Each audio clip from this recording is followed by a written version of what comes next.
mempunyai 250 halaman dan bisa dibeli di Insys gitu ya, di Insys. Nah, baik.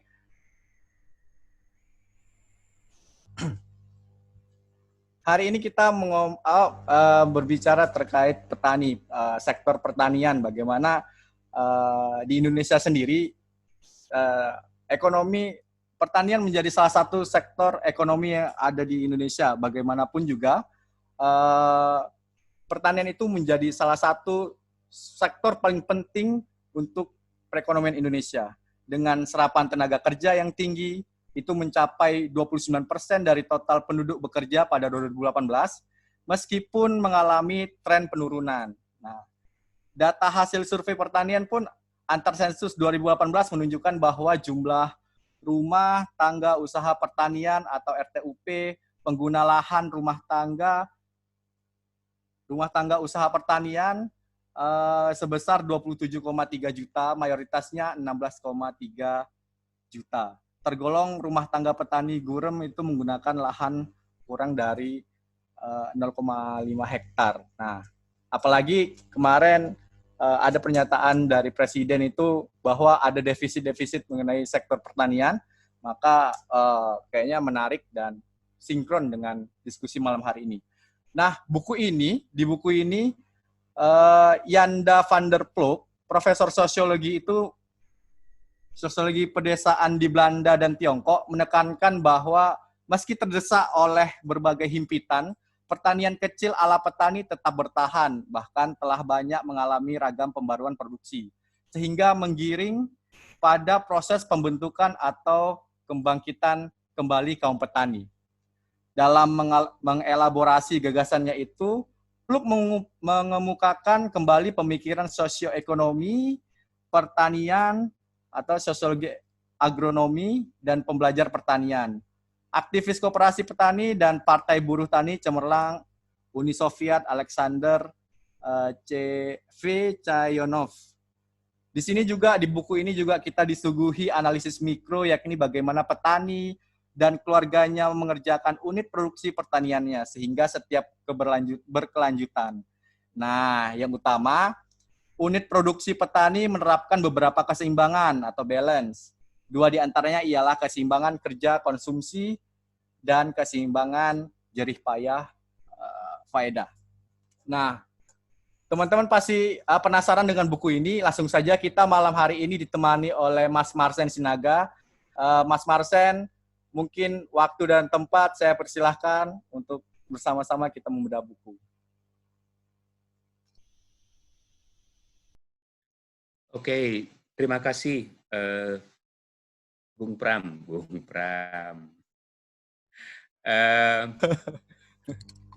Teman-teman, sebagaimana saya katakan di status Facebook saya waktu share informasi tentang diskusi ini, saya bilang bahwa saya selalu mencurigai sesuatu yang mudah dan praktis. Nah, diskusi online seperti ini, itu bisa masuk dalam kategori itu. Ini sesuatu yang mudah dan praktis. Kita nggak perlu kemana-mana.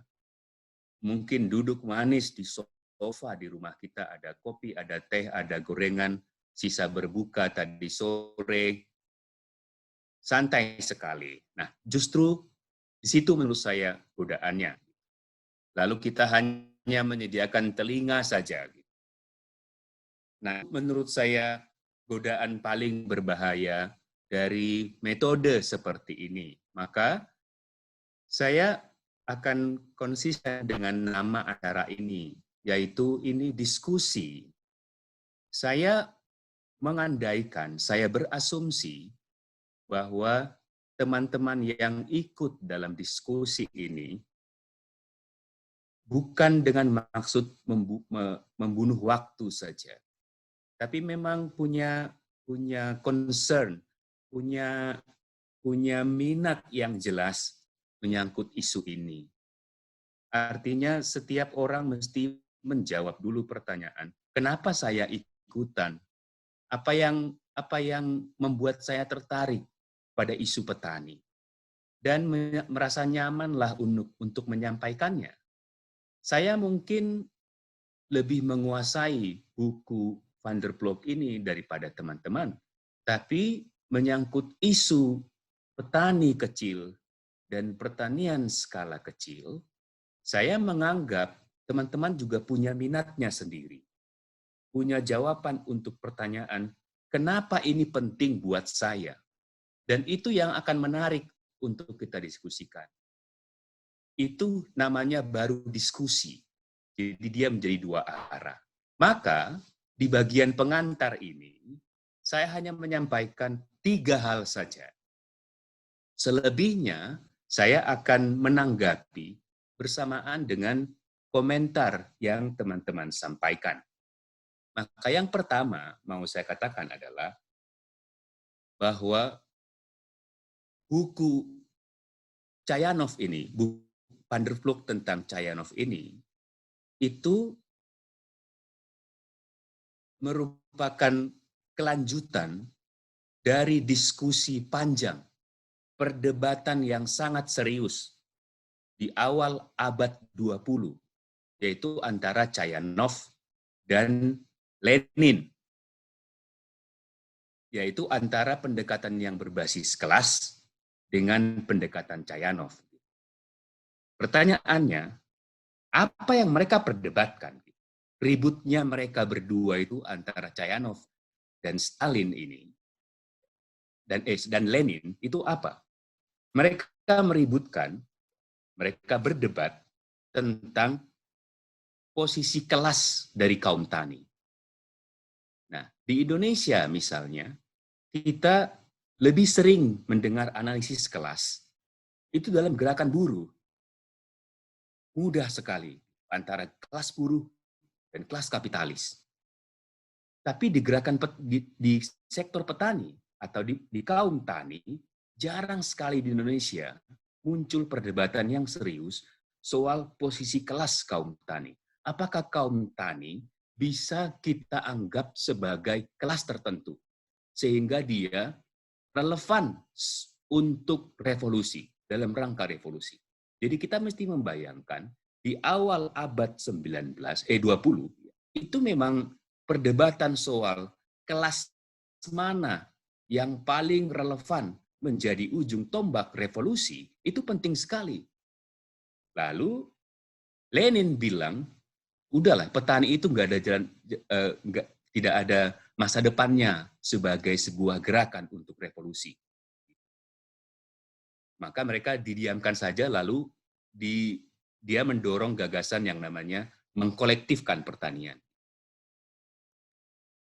Jadi misalnya, maka pada saat itu perdebatannya adalah apa peran kaum tani dan dengan siapa mereka mesti berkoalisi demi revolusi. Gitu. Apakah pertanyaannya mereka adalah apakah kaum tani merupakan kekuatan revolusioner atau tidak? Kemudian yang kedua yang mereka perdebatkan tentang masa depan petani dan corak produksi ala petani. Apakah petani atau corak produksi petani yang skala kecil itu akan lenyap di telan zaman atau akan tetap bertahan? Yang ketiga perdebatannya adalah apakah pertanian skala kecil atau para petani ini memang punya kapasitas untuk menyediakan pangan untuk dunia? Can the farmers feed the world? Itu pertanyaan mereka. Bisa kasih petani ini memberi makan dunia? Gitu. Kan dia petani kecil, gitu. Bisa nggak sih diandalkan? Itu pertanyaan mereka. Nah, Lenin misalnya, Lenin dalam hal ini berpendapat nggak bisa diandalkan. Dia mesti dikolektivisir, mesti diorganisir secara kolektif, gitu. Mesti menjadi bagian dari pertanian skala besar. Itu yang dominan sekarang di negara-negara termasuk Indonesia. Gagasan bahwa pertanian industri atau pertanian skala besar lah, atau agribisnis lah, yang akan memberi makan dunia. Nah, di situ salah satu relevansi buku ini. Buku ini mengatakan dengan tegas bahwa pertanian skala kecil bisa memberi makan dunia. Itu yang pertama. Yang kedua, bahwa pertanian skala kecil jauh lebih produktif per unit pertanian, per unitnya, dengan perusahaan skala besar. Dia katakan eksplisit dalam buku ini, dan sampai sekarang tidak ada yang membantah. Maka pertanyaannya, kenapa misalnya pemerintah kita masih getol dengan perusahaan skala pertanian skala besar, pertanian korporasi? Karena tentu saja model pertanian seperti itu menguntungkan elit. Apa yang kalau yang dominan adalah pertanian skala kecil, dia nggak mendapatkan keuntungan apapun dari perusahaan-perusahaan besar itu. Nah, itu yang pertama yang mau saya katakan. Yang kedua adalah tentang alasan kenapa kajian atau pemahaman yang lebih baik tentang pertanian skala kecil ini itu penting. Yang pertama adalah alasan epistemologis ya. Jadi penulis buku ini, Van der Vlok mengatakan, sampai sekarang kecenderungannya adalah ada dua kubu yang sama-sama bersekukuh dengan pendapatnya mengenai kaum tani. Terbelah dua cara pandang. Cara pandang pertama, kelompok pertama, kubu pertama, itu adalah para pembela gelap mata, pembela mati-matian terhadap petani. Udahlah, pokoknya kaum tani ini kelas kecil yang tertindas, kita mesti bela. Tapi pertanyaannya, bagaimana kita bisa membela sebuah kaum kalau kita tidak memahami kaum itu? Itulah poinnya Chayanov. Kubu yang lain adalah mengatakan, udahlah, pertanian skala kecil ini sudah masa lalu, tinggal tunggu waktu hilang. Maka kita abaikan aja. Jadi ada dua cara pandang selama ini yang dominan tentang kaum tani. Yang satu pembela gelap mata. Ya.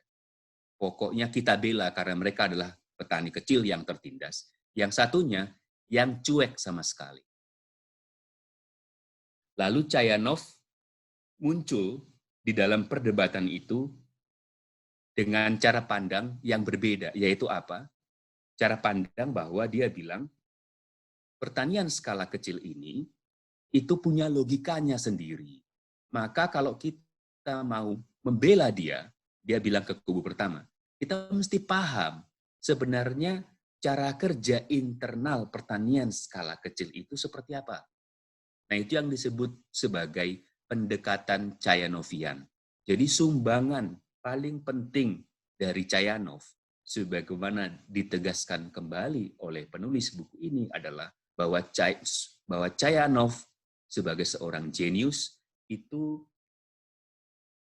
merumuskan sebuah pendekatan atau teori tentang pertanian skala kecil, tentang petani kecil. Misalnya dia menjelaskan kenapa petani kecil tetap bertahan sampai sekarang di tengah derasnya arus pertanian skala besar atau pertanian korporasi. Kok bisa bertahan dia? Itu kenapa? Itu alasan pertama. Jadi alasan epistemologis. Van der Ploeg bilang, saat ini dibutuhkan pemahaman yang memadai tentang apa itu sebenarnya pertanian skala kecil.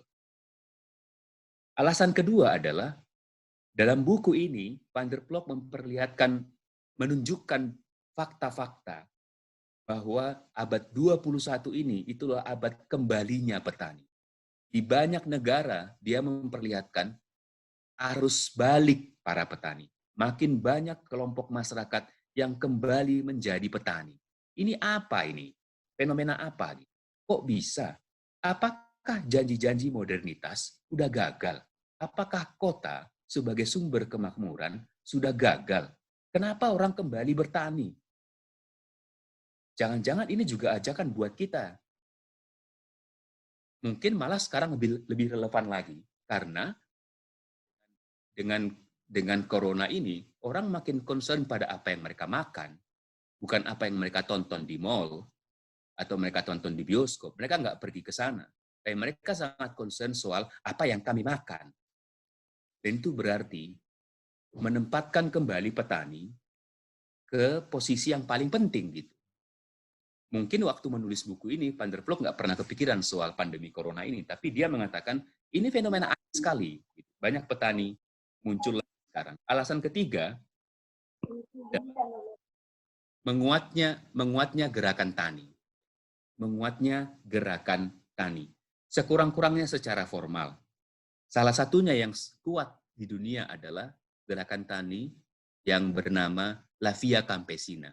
Di Indonesia, dia juga punya anggota, Serikat Petani Indonesia. Dan mereka makin dominan pengaruhnya di forum-forum pengambilan kebijakan tentang perdagangan dan pertanian. Jadi sekarang ini pertanian skala kecil sedang menjadi pusat perhatian, bahkan oleh PBB yang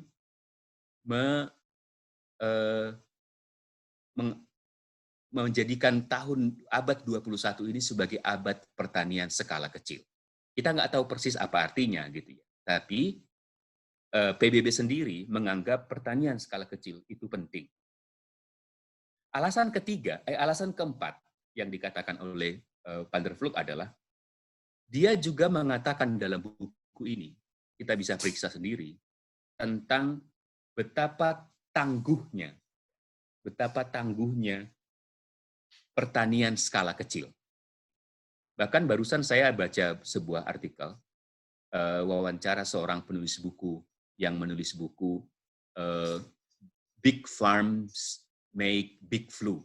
Dia membuktikan bahwa banyak virus yang terkait dengan pandemi ini ya, atau jenis-jenis penyakit yang sama, itu berasal dari pertanian korporasi besar yang jenisnya ada, yang karakteristiknya, yang sifatnya itu monokultur sejenis dan intensif sekali pemakaian input eksternal kimiawi.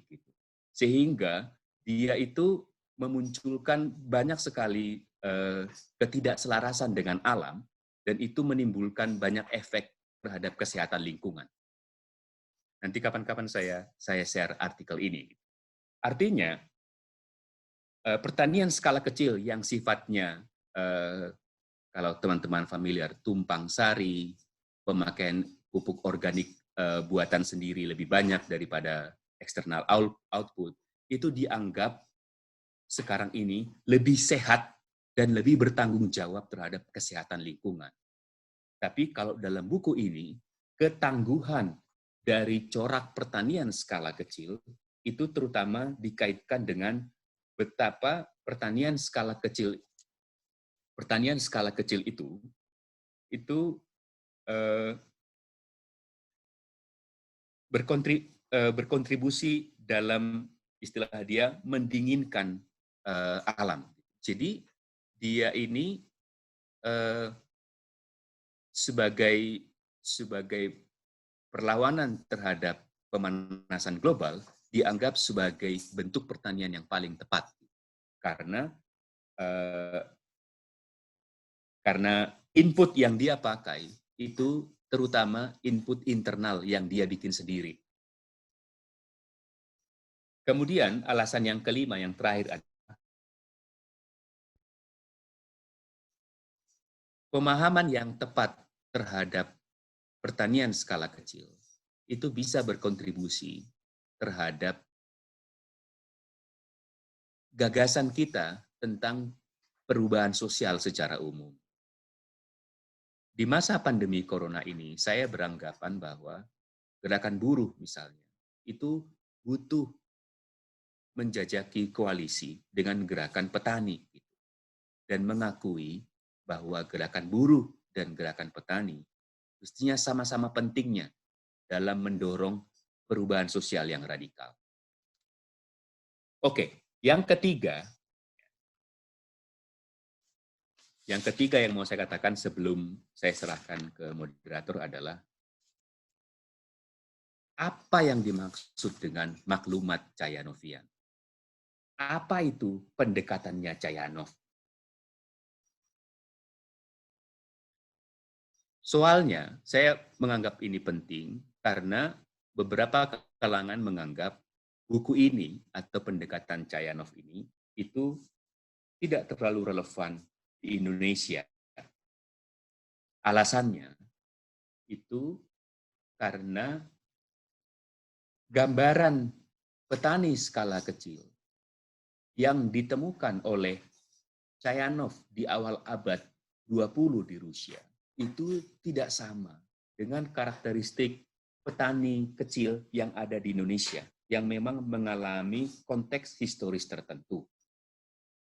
Tapi menurut saya, alasan itu tidak membantah pentingnya pendekatan Cayanov. Karena Van der Ploeg ini atau Cayanov bukan mau mengatakan bahwa dimanapun di dunia ini mestinya petani kecil begini bentuknya. Bukan itu poin dia. Poin dia adalah kalau dimanapun di dunia ini masih bisa ditemukan, masih ketemu kita yang namanya petani kecil, maka pendekatan Cayanov ini relevan untuk dipakai. Itu poin dia. Jadi kekhasan Cayanov adalah karena dia menemukan kacamata, cara pandang dalam melihat sesuatu. Artinya, dimanapun kita masih ketemu yang namanya petani, maka Cayanov masih tetap relevan. Yaitu apa? Cara pandang bagaimana memahami petani kecil. Nah, kalau kita peduli pada petani kecil dan ingin menolong mereka, kita hanya mungkin bisa membantu atau berpihak kepada petani kecil kalau kita memahami mereka dengan baik.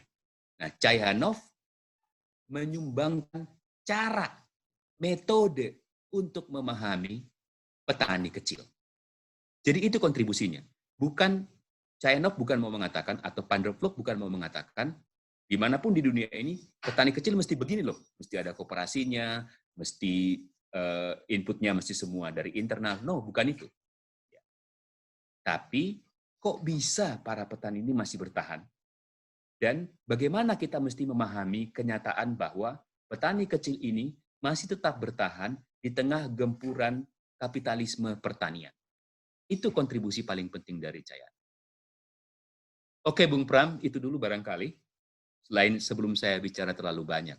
Mari kita dengarkan pendapat atau keprihatinan atau mengapa topik ini atau isu ini menjadi minat bagi teman-teman. Terima kasih. Oke, baik. Terima kasih Mas Marsen, menarik ya malam hari ini. Mas Marsen sudah menyampaikan sedikit ringkasan dalam buku dari Cayanov. Dan kita membuka sesi tanggapan atau pertanyaan. Mungkin teman-teman bisa menulis kolom, nanti saya bisa bacakan. Di sini ada yang bertanya dari Muhammad Ivan. Bung, mau tanya, untuk mengukur objektifikasi dia dikatakan petani skala kecil itu bagaimana? Sama mau tanya, Bung, apa bedanya subjek evolusioner pekerja dan petani, Bung? Saya bertanya lewat sini. Itu Mas Marsen, pertanyaannya. Oke. Pertama, kalau dalam buku ini, pertanian skala kecil itu tidak merujuk pada luas lahan yang dikelola oleh keluarga petani, oleh petaninya sendiri, bukan luas. Jadi kalau ada petani yang luas lahannya 1000 meter, dengan petani-petani di Eropa yang luasnya 200 hektar, itu sama-sama bisa disebut sebagai petani kecil atau corak produksi petani. Tapi faktor pembeda utamanya adalah bahwa pertanian skala kecil sedapat mungkin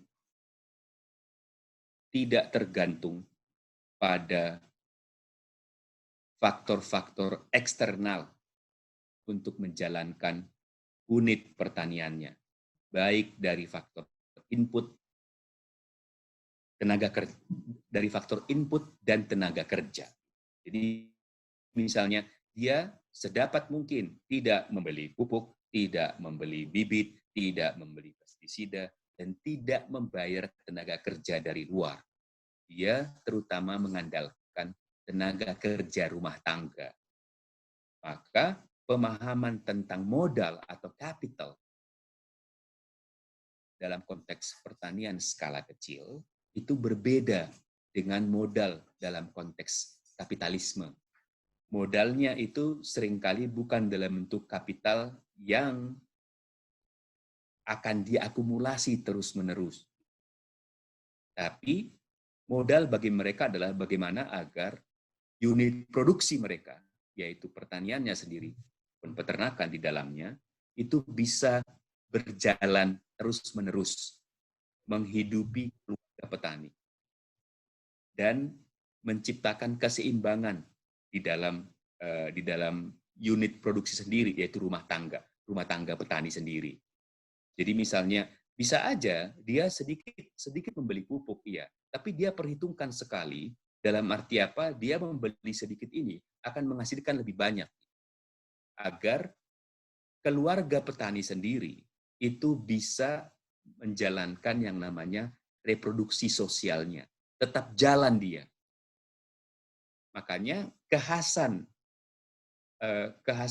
cara pandang atau pendekatan Chayanov dalam melihat petani adalah menemukan keseimbangan-keseimbangan yang berusaha dipertahankan oleh keluarga petani kecil. Keseimbangan-keseimbangan, misalnya antara produksi dan konsumsi, antara kerja keras atau banting tulang dengan kemanfaatan yang didapat. Itu kalau menyangkut apa tolak ukurnya kalau dia disebut sebagai pertanian skala kecil. Jadi bukan luasan lahannya, tapi terutama kemandiriannya dalam mengelola unit usaha pertaniannya sendiri. Tadi yang kedua apa ya? Saya lupa.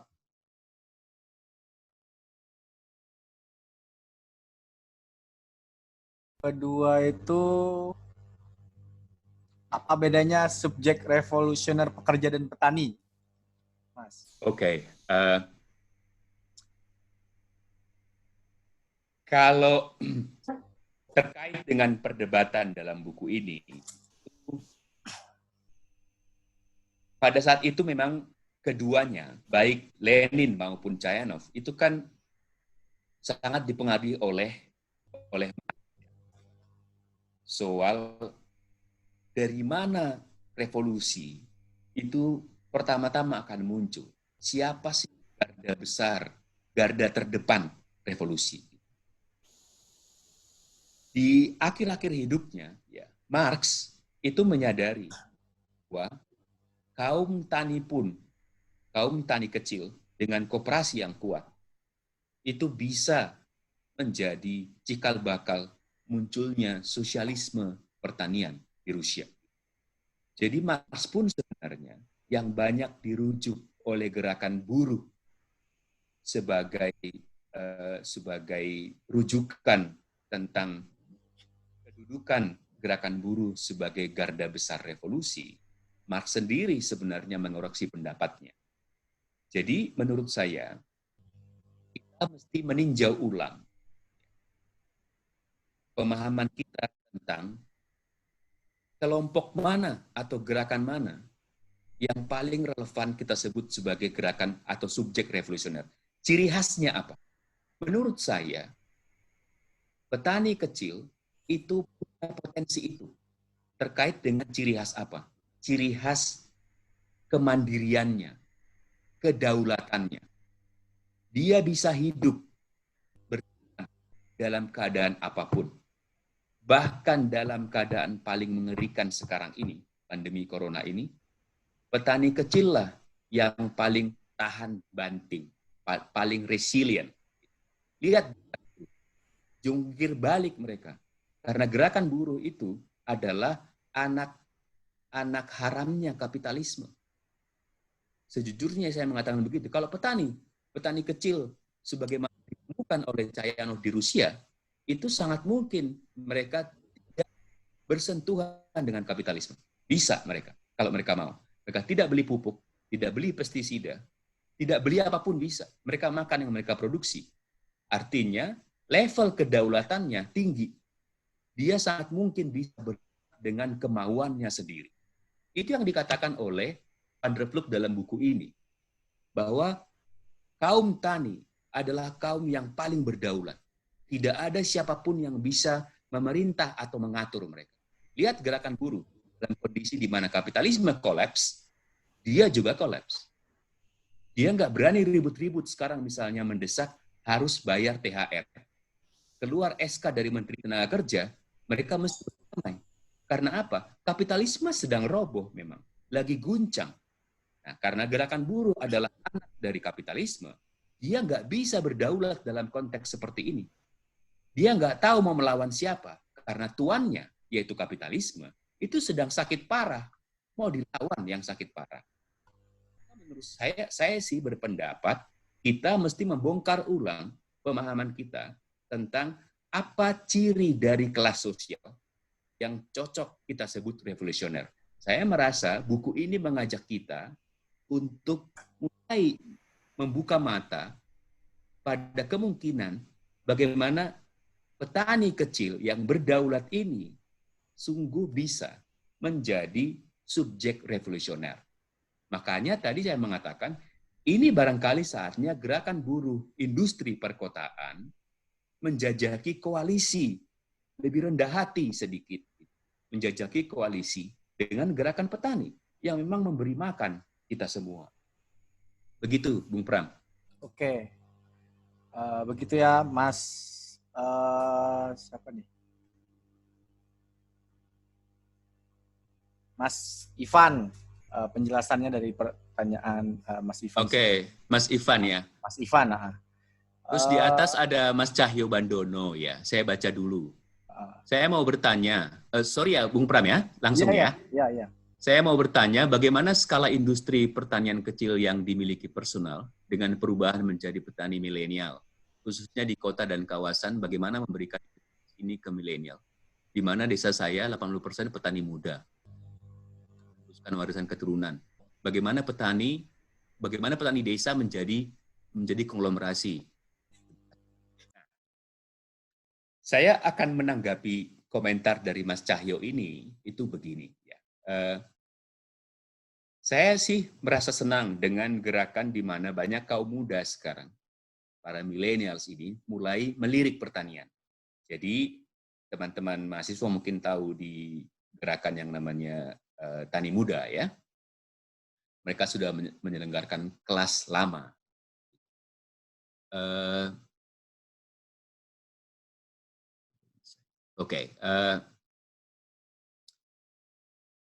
Tentu saja tidak mudah, teman-teman.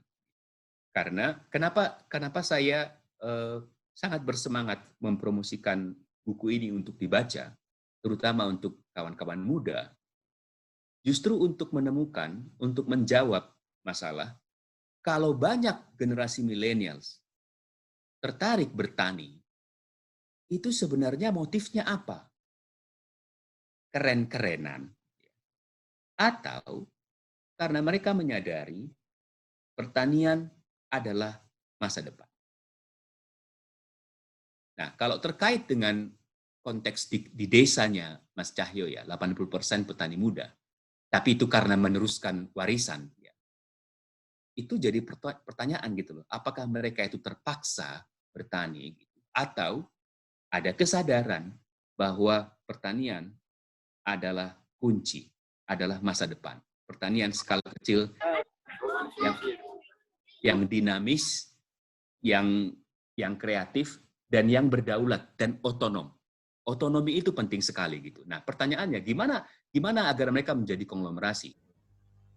Chayanov sendiri ya, dalam buku ini dijelaskan ulang oleh Van der Ploeg, dan Chayanov melakukan kajian, meneliti juga sebuah koperasi di Peru dan menemukan bahwa koperasi atau serikat tani itu penting sekali perannya.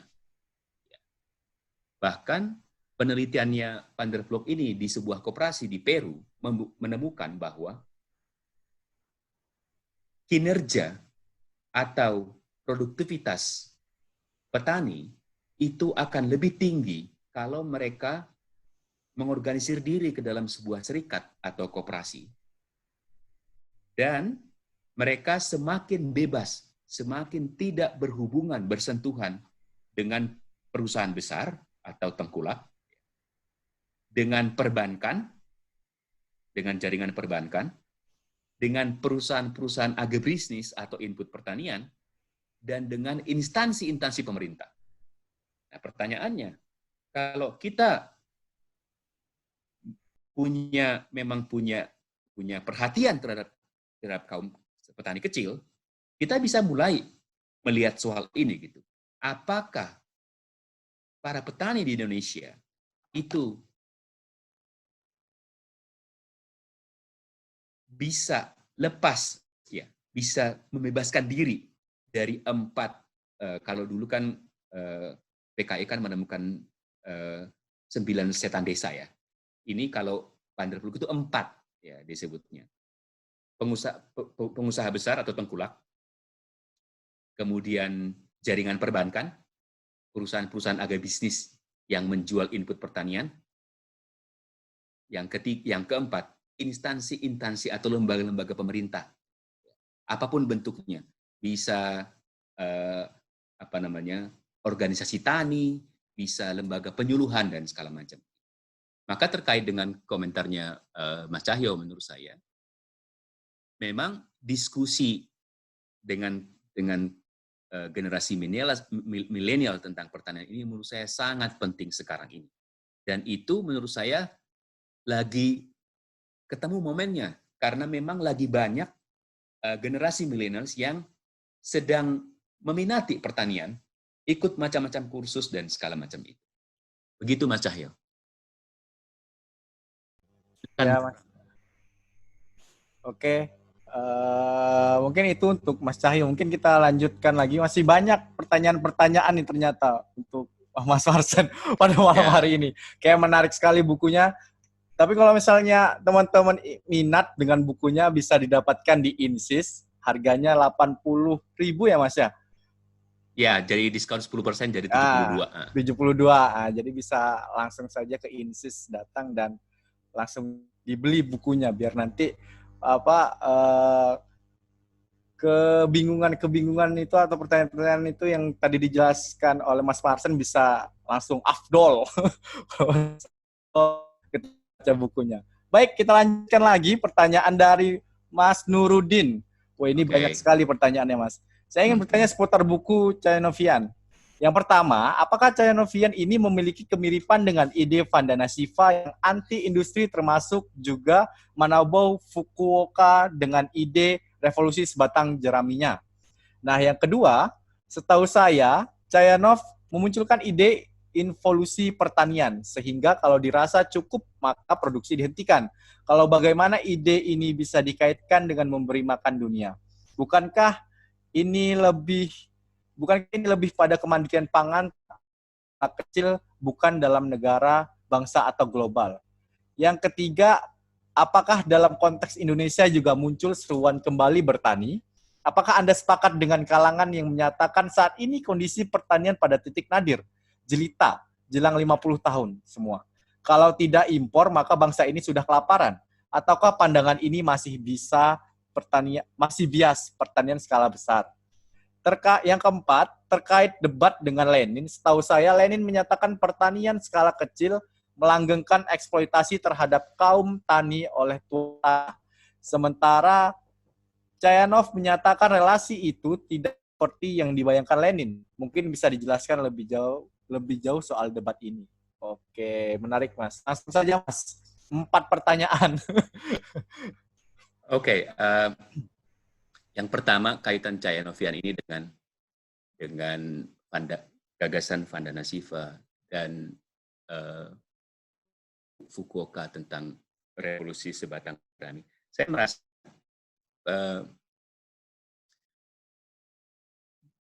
saya setuju punya kemiripan. Kalaupun mungkin mereka tidak saling koordinasi, tapi mereka menurut saya sangat mementingkan yang namanya kedaulatannya petani. Jadi bagaimana agar unit produksi pertanian yang skala kecil, skala rumah tangga ini itu semakin tidak terintegrasi ke dalam logika pasar kapitalisme. Semakin tidak tergantung terhadap pasar. Sehingga mereka punya kedaulatan dan punya otonomi. Dan itulah kekuatan mereka. Kalau mereka semakin lepas dari logika industri yang semangat dasarnya adalah akumulasi kapital. Karena bisa aja produksi pangan dunia itu meningkat secara agregat global, tetapi ada jutaan orang di dunia yang mati kelaparan atau hidup kelaparan. Itu dalam logika kapitalisme sangat bisa terjadi. Karena apapun yang bisa dijual, itu dijual dengan motif akumulasi kapital. Nah, itu yang menurut saya tidak sejalan dengan pandangannya Chayanov dan Vandana Shiva dan sebagainya. Selain pertanian yang bebas dari logika pasar itu, atau relatif bebas, atau berusaha bebas dari ketergantungan terhadap pasar atau industri, membuat pertanian skala rumah tangga atau skala kecil ini itu menjadi lebih tahan banting, resilient, otonom, dan berdaulat.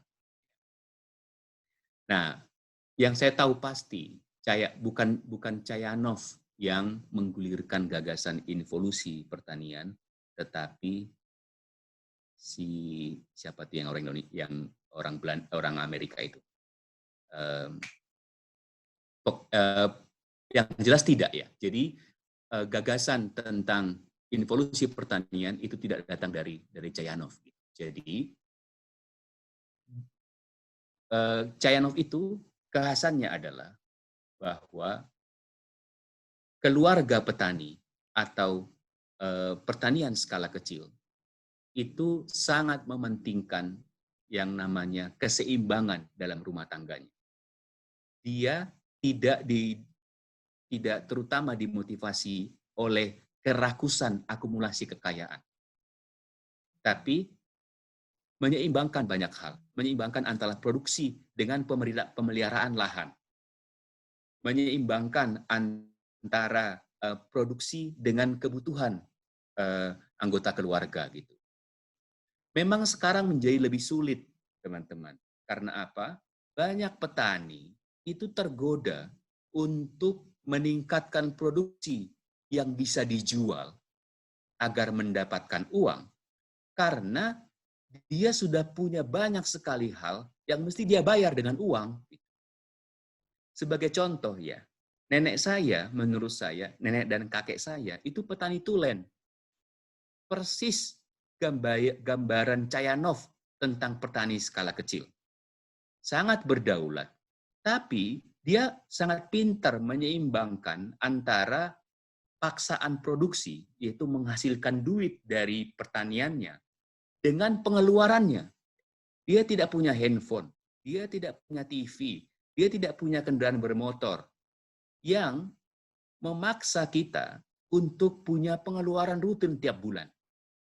Nah, kalau petani kecil sudah punya sejumlah item pengeluaran rutin setiap bulan, dia akan memaksa unit pertaniannya itu untuk produksi meningkat. Nah, godaannya adalah oleh para penyuluh pertanian barangkali akan tawarkan bibit unggul, pupuk kimia ini, pestisida ini yang dibeli agar produksi tinggi. Di situ memang kerepotannya sekarang ini. Nah, mengapa ini menarik? Itu karena sekarang ini petani itu memang keadaannya sudah sangat berbeda dengan zaman dahulu. Tapi justru karena itu tantangannya. Kita tahu kenapa petani sampai sekarang masih bertahan gitu. Logika apa yang ada di dalam unit pertanian itu sendiri sehingga mereka masih bertahan. Nah, terkait dengan nomor 4 ya, Lenin mengatakan bahwa pertanian skala kecil itu melanggengkan eksploitasi dengan kaum tani oleh tuan tanah. Gitu ya. Memang kekhasan Lenin adalah dia mengatakan bahwa di pertanian itu akan terjadi proses stratifikasi yang parah, gitu ya. Karena apa? Karena tuan tanah menghisap para buruh tani dan segala macam. Tapi bahkan Marx di akhir hidupnya itu mengoreksi pandangan itu.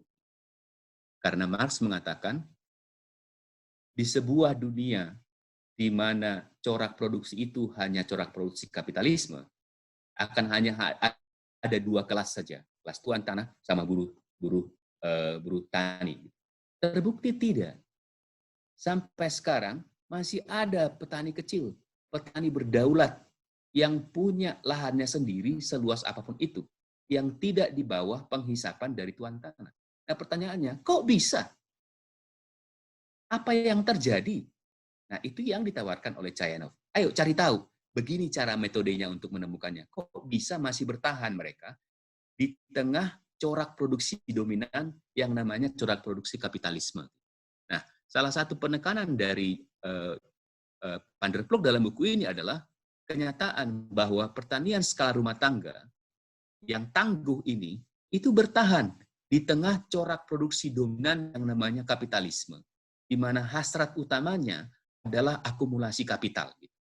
Nah, itu kok bisa? Apa yang terjadi? Nah, itu saya merasa dalam hal ini, Chayanov maupun Van der Ploeg dalam buku ini, itu mengajak kita semua untuk ngongke, kata orang Jawa. Menganggap para petani ini adalah orang-orang cerdas yang tetap bisa bertahan di tengah corak produksi dominan yang kapitalistik. Kok bisa bertahan? Maka kita mestinya lebih buka mata, lebih banyak nanya ke mereka, mencari tahu, ada sok tahu. Ya. Lebih datang dengan curiosity, rasa ingin tahu, daripada sok tahu. Terlibat mendekati mereka daripada cara pandang teknokratik. Misalnya yang dibawa oleh Departemen Pertanian, yang mengatakan, yang intinya adalah, kami paling tahu apa yang dibutuhkan oleh petani di Indonesia. Nah, itu dilawan oleh Chayanov. Oh no, tidak. Petani itu sendiri adalah aktor-aktor cerdas yang sepanjang hari berpikir keras, melakukan banyak pilihan menyangkut pertaniannya, mengupayakan keseimbangan ya, agar unit pertaniannya tetap bertahan. Nah, kalau kita mau berpihak ke petani, maka langkah pertamanya adalah kita butuh memahami mereka, bukan sok tahu gitu. Maka berbahaya menurut saya cara pandang bahwa para petani itu orang-orang bodoh saja yang butuh diajarin oleh para orang-orang pinter dan mahasiswa. Itu dulu barangkali, Bung Pram. Oke, Mas Marsen. Jadi, kira 4 pertanyaan tadi sudah cukup jelas lah dijelaskan sama Mas Marsen tadi. Kita lanjut lagi, Mas. Yo, ayo. Pertanyaan makin banyak, makin malam makin asik, Mas, kayaknya. Kita naik lagi ke ada sini, Mas. Ada Mas David Effendi. Yeah. Nah, pertanyaannya, gerakan petaniners tanpa panggung atau kolosan di jalan, gerakan buruh ada di kota-kota, di jalan dan pabrik yang berjarak dengan dunia petani. Dunia petani yang sunyi nampaknya, tapi punya kekuatan potensial menghadirkan sebuah revolusi pangan. Sebagaimana Fukuoka di Jepang dan lain-lain. Juga praktik pemberontakan politik di Banten, Jawa Tengah, dan sebagainya.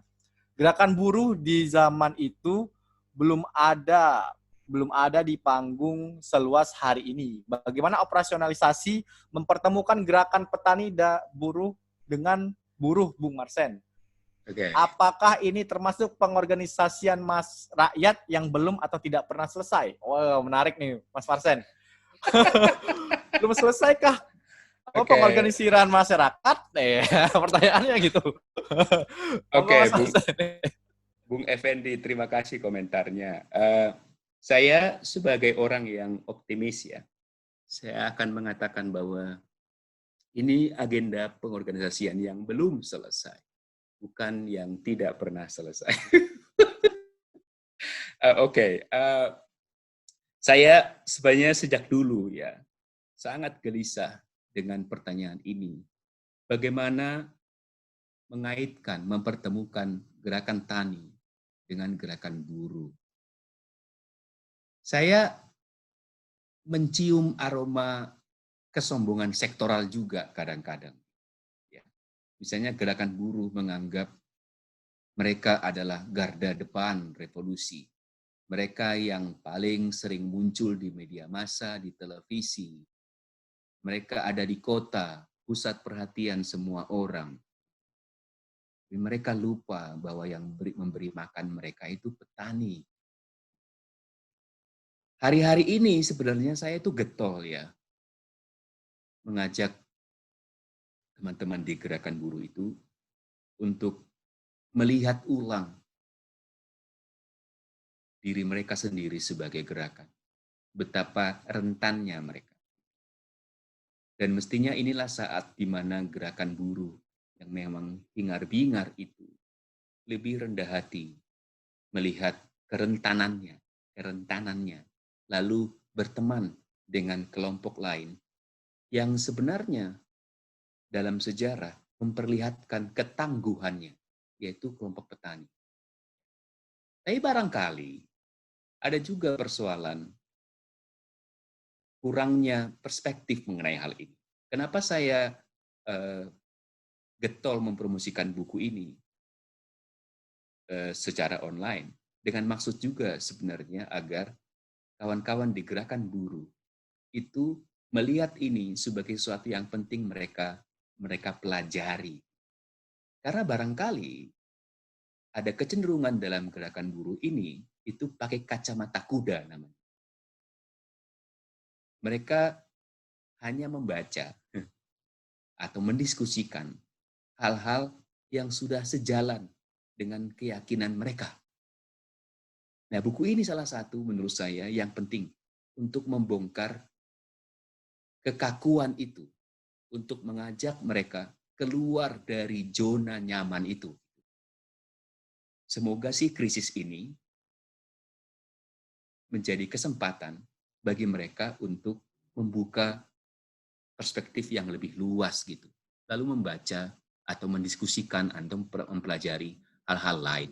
Jadi saya masih tetap optimis dan akan melanjutkan promosi gagasan mengajak gerakan buruh dan gerakan elemen gerakan-gerakan lain untuk melihat petani kecil ya, sebagai kesempatan untuk membangun gerakan yang lebih berdaulat. Itu barangkali Bung David ya. Jadi kita masih harus terus mengerjakan pengorganisasian yang belum selesai. Ya, mantap sekali. Berarti pengorganisiran rakyat itu nggak pernah selesai ya, Mas Marsen ya? Tidak selesai, belum Tidak selesai. selesai, belum selesai. Kalau sudah selesai, tidak ada kesenjangan-kesenjangan yang terjadi di bangsa ini. Aduh. Mungkin Mas David Effendi juga bisa order ya bukunya, buku ini, biar nanti bisa ini membantu mengorganisir atau menggabungkan gerakan buruh sama gerakan petani itu bisa kompak dan nggak ada sentimen-sentimen lain gitu ya. Gitu ya Mas Farsan ya. Oke. Selanjutnya mungkin ada yang ingin menyampaikan apa gitu pandangan. Kayaknya ini ada nih dari Nadia Bafagih. Mungkin Mbak Nadia Bafagih bisa menentukan pandangan-pandangan ataupun sedikit informasi-informasi gitu biar dua arah, kata Mas Marsen gitu. Saya Ayo. buka ya. Saya buka ya.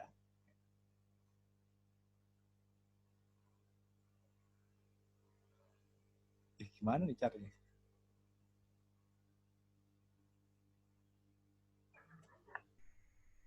Oke. Oke, Mbak Nadia, silakan. Iya. Nah, Terima kasih, selamat malam semuanya. malam. Ya, saya Nadia dari Sidoarjo. Menarik sekali ya diskusi malam ini terkait dinamika petani. Menurut saya seperti yang sudah saya tulis di situ, bertani itu adalah bagian dari jiwa ya. Jadi seberapapun lahan yang dimiliki itu tidak menjadi kendala. Dan saya sepakat sekali dalam kondisi apapun, hari ini terbukti pertanian malah menjadi kekuatan yang tangguh, dan kalau konteks pada ketahanan keluarga, di mana situasinya Sidoarjo kali ini sudah mau masuk ke putaran kedua untuk PSBB ya. Jadi kami memanfaatkan sejak sebelum lockdown kami sudah mempunyai lahan kecil yang kami kelola sendiri untuk kebutuhan konsumsi sendiri, dan kebetulan di saat lockdown ini juga meningkatkan kreativitas kami untuk kami kelola menjadi minuman-minuman herbal, dan juga meningkatkan rasa pertanian kami lebih menjadi semakin cinta gitu loh dengan bertani ini. Nah, saya teringat karena sering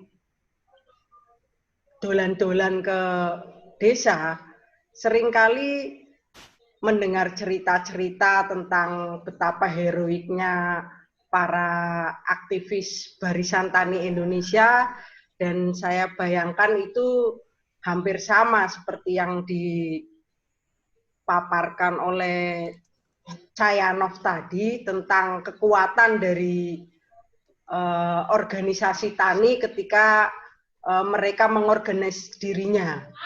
Dan itu saya yakin sekarang juga banyak sekali muncul organisasi-organisasi yang luar biasa, ada Aliansi Petani Indonesia, ada SPI, ada mungkin teman-teman yang ada di daerah juga banyak mulai mengorganisasi dirinya.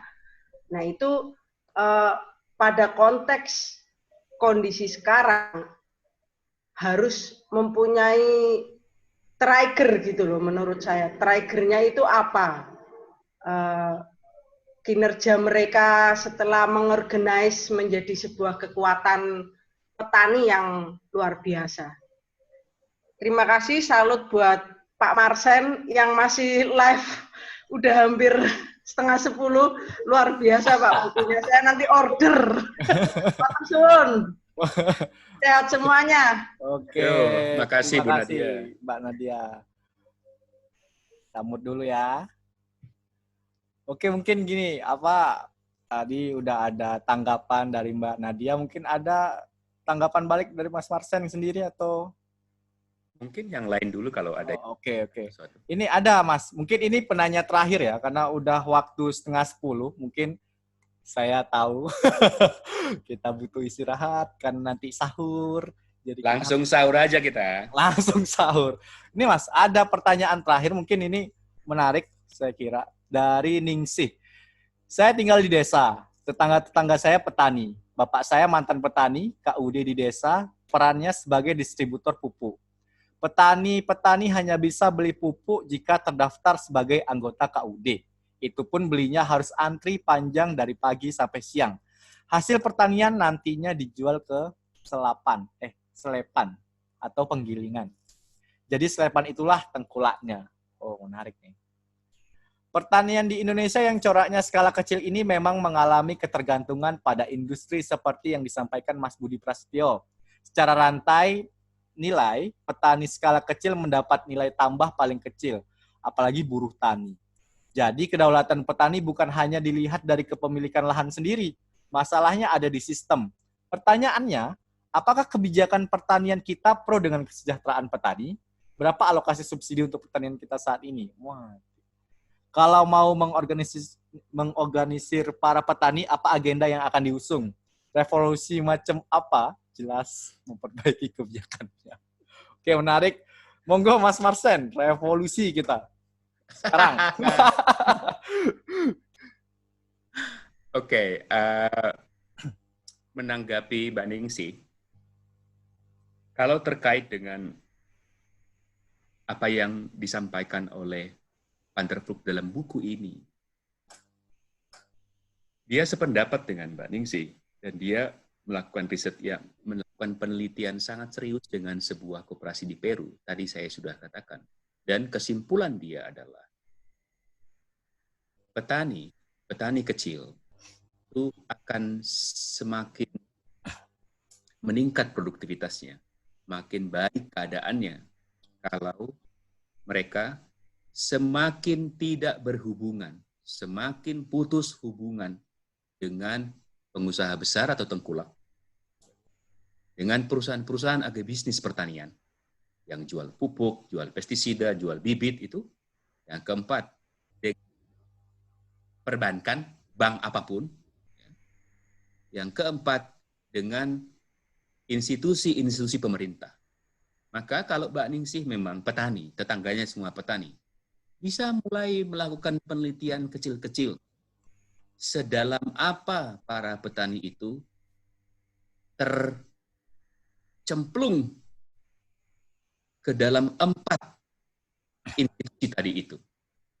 Dan kalau bertanya tentang pengorganisasian, mulailah mengajak para petani itu ngobrol-ngobrol dengan santai, dengan lebih banyak bertanya kepada mereka daripada menjelaskan tentang sedalam apa mereka masuk ke dalam jeratan 4 institusi tadi itu. Bisa mulai dari situ. Dan itu yang melanggengkan kesengsaraan dan kemiskinannya petani. Dan mereka akan keluar dari keadaan itu menjadi semakin berdaulat, semakin otonom, kalau semakin lepas dari 4 institusi besar itu. Tapi percaya sama saya, ini bukan pekerjaan mudah. Karena keadaan di mana para petani sudah terjerat ke dalam cengkeraman 4 lembaga itu sudah berlangsung sekian lama. Butuh kesabaran dalam hal ini. Namanya kesabaran revolusioner. Revolusi hanya akan terjadi kalau kita memelihara kesabaran itu. Sabar bekerja. Tidak ada yang praktis. Yang praktis itu tawarannya kapitalisme. Dan kita akan terjebak ke dalamnya, dan revolusi yang kita inginkan tidak akan jalan. Jadi dikurangi main handphone, diperbanyak ngomong dengan para petani, tetangga-tetangga rumah, tentang isu yang mereka alami, tapi mungkin kadang-kadang bagi mereka itu sudah kelumrahan. Sehingga mereka merasa nasib kami begini-begini aja, kami miskin. Ada sebabnya. Nah, barangkali kita bisa menjadi teman diskusi mereka. Gitu barangkali Bung Pram. Oke, terima kasih Mas Marsen. Jika ingin revolusi, maka kita terus bergerak. Keren, quotes ini. Mungkin kita sudahi. Mungkin dari Mas Marsen ada closing statement untuk malam ini, untuk apa ya, semangat teman-teman yang mengikuti diskusi ini biar terus bergerak, yang ingin menginginkan revolusi bagi petani. Mungkin silakan Mas Marsen. Ya, prinsipnya kayak gong dalam musik ya.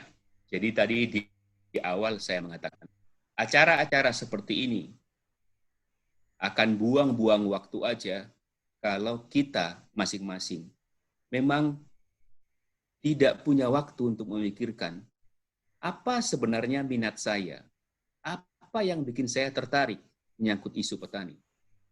Lalu Kalau pengetahuan saya nambah karena diskusi ini, saya apakan pengetahuan itu?